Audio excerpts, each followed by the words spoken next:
Imagine Hitchcock on acid. Hypersexualized violence rendered in pastel tones and neon lighting. This is Giallo. It's a relatively obscure genre in the UK and US, but in Europe it was huge in its 1970s heyday. Named after cheap yellow detective books, Giallo films follow a thriller format, usually involving an amateur detective solving the crimes of a black-gloved killer who attacks beautiful women. If this sounds familiar, it might be because Giallo is such a huge influence on the slasher, particularly via Halloween, which is basically Giallo camera work and sexuality applied to a more morally puritanical Middle America outlook.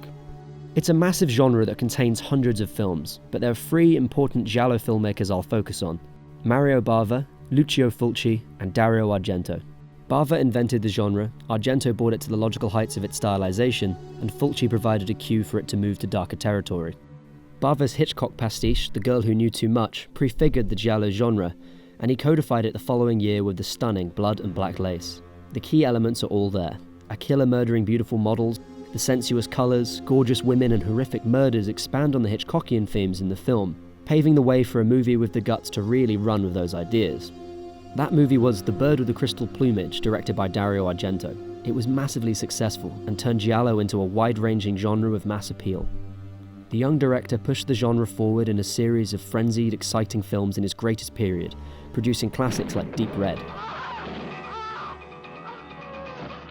Lucio Fulci, one of the most efficient and productive trash filmmakers, ran his own spin on the genre with Don't Torture a Duckling. The film is well known for a few moments of gore that outdo almost anything else in the genre, but the most disturbing aspect of the film is its nihilistic worldview.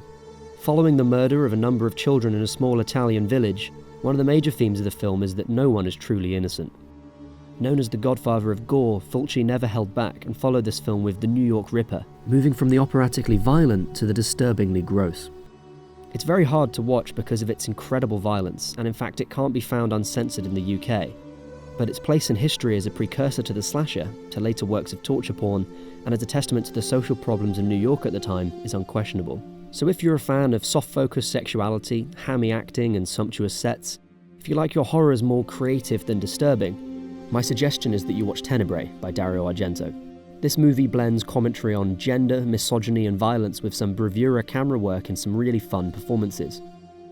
Especially John Saxon, also the male lead in The Girl Who Knew Too Much, bringing the Giallo references full circle.